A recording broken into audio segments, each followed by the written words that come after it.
नमस्कार विद्यार्थी मित्रांनो, MBT लर्निंगच्या नवीन व्हिडिओमध्ये आपलं सहर्ष स्वागत आहे. विद्यार्थी मित्रांनो, बऱ्याच विद्यार्थ्यांचा असा प्रॉब्लेम आहे की माझ्याकडे कॉम्प्युटर नाही, माझ्याकडे लॅपटॉप नाही, मी कशा पद्धतीने कोडिंगची प्रॅक्टिस करू. प्रत्येक विद्यार्थ्याच्या मनामध्ये असं वाटतं की माझ्याकडे जर लॅपटॉप नसेल तर मी कोडिंग प्रोग्रॅमिंग करू शकणार नाही. परंतु विद्यार्थी मित्रांनो, तुम्हाला माहीत आहे तुमच्याकडे जो मोबाईल आहे तो मोबाईल सुद्धा एखाद्या लॅपटॉप सारखं किंवा एखाद्या कॉम्प्युटर सारखं काम करू शकतो. तर आज आपण पाहणार आहोत मोबाईलच्या मदतीने कशा पद्धतीने HTML, CSS, जावास्क्रिप्टची आपल्याला प्रॅक्टिस करता येईल आणि त्याच्यासाठी आपण जे ॲप वापरणार आहे ते ॲप आहे ट्रिप एडिट. तर चला तर मित्रांनो, जाऊया आपण कॉम्प्युटर स्क्रीनवरती बघूया की ट्रिप एडिटचा वापर कशा पद्धतीने कोडिंग प्रोग्रामिंगसाठी आपण करायचा आहे. विद्यार्थी मित्रांनो, सर्वप्रथम आपल्याला काय करायचं आहे तर सर्वप्रथम आपल्याला प्ले स्टोअरवरती जायचं आहे आणि प्ले स्टोअरवरती आपल्याला ॲप जो डाउनलोड करायचा आहे तो ॲप डाउनलोड करायचा आहे trip edit. Trip edit simply type करा ट्रिप एडिट. हा जो आहे 2 नंबरचा ॲप तो आता आपण ओपन करायचा आहे. ओपन करायचा आहे, इन्स्टॉल करायचा आहे. हा स्क्रीनवरती पहा ॲप इन्स्टॉल झालेला आहे. जस्ट त्याच्यावरती क्लिक करून आपण तो ओपन करायचा आहे. नेक्स्ट करायचं, नेक्स्ट पुन्हा बटन करायचं आणि शेवट फिनिश येईल तिथे फिनिश करायचा. तर विद्यार्थी मित्रांनो, आपण इथं पाहूया की आपण जो ट्रिप एडिट आहे त्या ट्रिप एडिटच्या मेनू बद्दल पाहूया. लर्न टू कोड मध्ये आपल्याला डायरेक्ट गुगलवरती जाऊन W3 स्कूलवरती रिडायरेक्ट होऊन तुम्ही कोडिंगची प्रॅक्टिस करू शकता. गेट सोर्स कोड मध्ये तुम्ही रेडीमेड तुमच्याकडे एखादा सोर्स कोड असेल तर तो सोर्स कोड या ठिकाणी तुम्ही इम्पोर्ट करू शकता. वर्क पेजमध्ये तुमचं जे काही काम होणार आहे ते तुम्हाला इथं सेव्ह करायचं आहे आणि टेक्स्ट एडिटरमध्ये तुम्हाला ऍक्च्युअली कोडिंग प्रोग्रामिंगची प्रॅक्टिस करायची आहे. आता आपण पाहूया टेक्स्ट एडिटरच्या मदतीने आपण कशा पद्धतीने कोडिंग प्रोग्राम करू शकतो. तर या ठिकाणी बघा तुम्हाला राईट कॉर्नरमध्ये स्नॅपपीट ओपन झालेलं दिसेल, HTML स्नॅपपीट. जसं VS कोडमध्ये आपण डायरेक्ट बॉयलर प्लेट घेऊ शकतो त्याच पद्धतीने ट्रिप एडिटमध्ये आपण HTML स्नॅपपीटने डायरेक्ट बॉयलर प्लेट घेऊ शकतो. आता कशा पद्धतीने बॉयलर प्लेट इथे बघा, जस्ट तुम्हाला इथं क्लिक करायचं आहे, तुम्हाला एक रेडीमेड बॉयलर प्लेट मिळेल. आता जस्ट पुढे तुम्हाला यामध्ये कोडिंगची प्रॅक्टिस करायची आहे. बॉयलर प्लेट आलेले आहे आणि या ठिकाणी तुम्ही तुमचा पहिला प्रोग्राम लिहिणार आहात.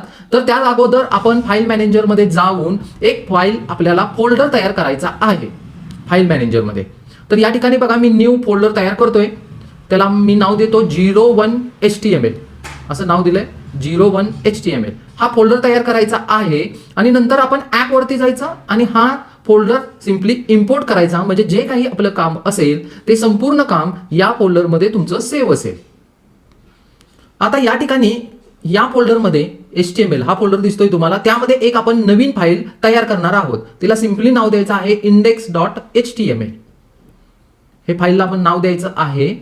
आता या ठिकाणी आलो आणि आता आपलं वर्क पेज पूर्णपणे तयार आहे. आता आपण ऍक्च्युअली प्रोग्राम लिहायचा आहे. आता या ठिकाणी खाली तुम्हाला टूल बार जे खाली दिसत आहेत बघा या मिडलला, हे संपूर्ण टूल बार आहे. तर हे टूल बार तुम्ही वापरू शकता. आता आपण काय केलेलं आहे, H1 टॅग वापरलाय. H1 टॅग मध्ये पहिलं आपलं जे हेडिंग आहे ते आपण हेडिंग लिहित आहे. दिस इज माय फर्स्ट हेडिंग अशा पद्धतीने तुम्ही टाईप करू शकता. दिस इज माय फर्स्ट हेडिंग. चला आता आउटपुट बघूया. आउटपुट काय, दिस इज माय फर्स्ट हेडिंग. हे वेब ब्राउझरवरती या कोडच्या मदतीने आपण हा कोड रन केल्यानंतर आपल्याला अशा पद्धतीने आउटपुट मिळालेलं आहे. आता आपण यालाच एक काय करूया तर स्टाईल देऊया. CSS मध्ये स्टाईल टॅग आहे, त्या स्टाईल टॅगचा आपण वापर करायचा आहे आणि हे जे आउटपुट आपण केलेलं होतं हेडिंगचं त्याला आपण रेड कलर देऊया. तर H1 टॅगला आपल्याला रेड कलर द्यायचा आहे. तुम्ही रेड, ग्रीन, येलो तुमच्या आवडीचा कोणताही कलर देऊ शकता. हे बघा आउटपुट आलेलं आहे. दिस इज माय फर्स्ट हेडिंग. रेडमध्ये हे पूर्णपणे झालेलं आहे. आता आपण नेक्स्ट प्रॅक्टिस करूया पॅरेग्राफची. तर या ठिकाणी पॅरेग्राफ एक आपण P टॅग वापरूया. दिस इज P टॅग. तर P टॅग मध्ये दिस इज अ पॅरेग्राफ. आपण याचं काय आउटपुट येतोय बघूया. आता पॅरेग्राफचं आउटपुट येईल तुम्हाला. दिस इज अ पॅरेग्राफ. तुम्ही पॅरेग्राफ किती त्यामध्ये किती मोठा पॅरेग्राफ ऍड करू शकता. आता या पॅरेग्राफमध्ये आपण त्याला बॅकग्राऊंड कलर देऊया. CSS चा स्टाईल टॅग आहे, तो स्टाईल टॅग वापरून आपण बॅकग्राऊंड कलर देऊया. पाठीमागे आपण पाहिलेलं होतं की एखादा वर्ड असेल तो त्या वर्डला आपण कसा कलर देतो. आता आपण पाहूया की आपण बॅकग्राऊंडला कशा पद्धतीने कलर देऊ शकतो. आता बघा हे बॅकग्राऊंड कलर या ठिकाणी आता आपण ग्रीन बॅकग्राऊंड कलर घेऊया. आता या ठिकाणी मी लिहिलं ग्रीन. आता हे बघा तुम्हाला आउटपुट दिसेल, दिस इज अ पॅरा आणि त्याला बॅकग्राऊंड कलर आलेला आहे ग्रीन. अशा पद्धतीने मित्रांनो खूप सोप्या पद्धतीने तुम्ही कोडिंग करू शकता, कोडिंग शिकू शकता. अगदी बेसिक लेवलचं तुम्हाला जे कोडिंग शिकायचं आहे ते तुम्ही यामध्ये शिकू शकता. आता आपण एक इमेज आहे ती इमेज ऍड करायला मी तुम्हाला सांगतोय. या इथे यायचं इमेज टॅग आता आपण घेतोय. इमेजला आपण सोर्स दिलेला आहे. तर या ठिकाणी इमेजचा सोर्स आहे, तो इमेज कुठे ठेवलेली असेल तर ती तुमच्या फोल्डरमध्ये असेल. तर आता आपण फाईल मॅनेजरमध्ये जो फोल्डर होता आपला 01 HTML त्यामध्येच आपल्याला काय करायचं आहे, एक इमेज ठेवायची आहे. तर या ठिकाणी एक इमेज मी आता घेतो. आता ही आपण इमेज घेऊया. आता हीच इमेज आहे ती आपण ह्या फोल्डरमध्ये 01 HTML मध्ये सेव्ह केलेली आहे. आता ट्री मध्ये आपल्याला ती इमेज इथे काय करायची आहे, त्याचा सोर्स आहे तो सोर्स द्यायचा आहे. इथं आपण काय करायचं, त्या इमेजचं जे काही नाव असेल ते नाव आपल्याला या ठिकाणी द्यायचं आहे. आता हे नाव दिलं त्या इमेजला आणि या ठिकाणी बघा आउटपुटमध्ये ही इमेज ओपन झालेली आहे.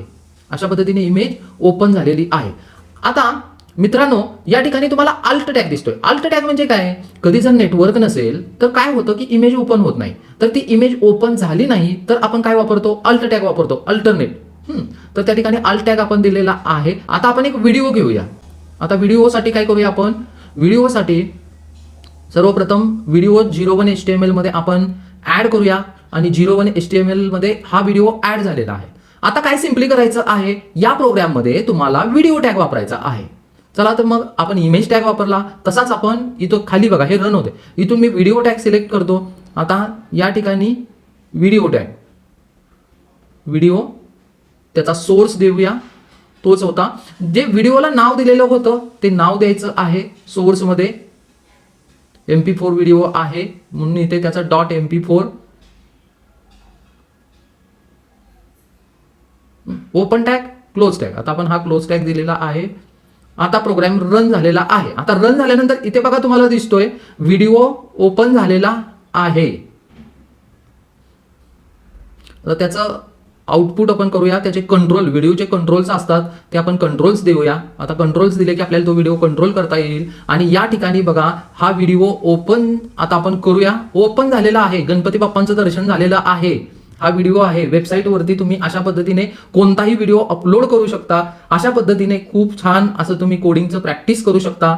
आणि गणपती बाप्पांच्या आगमनानं या व्हिडिओ वेबसाईटवरती आपल्या गणपती आलेला आहे, गणपतीचे आशीर्वाद तुमच्याकडे आहेत आणि तुमच्या कोडिंगची जर्नी आहे ती तुम्ही अशा पद्धतीने मोबाईलवरती एक सिंपल ट्रिप एडिट ॲप घेऊन सुद्धा तुमचा कोडिंगचा प्रवास मित्रांनो चालू करू शकता. धन्यवाद मित्रांनो.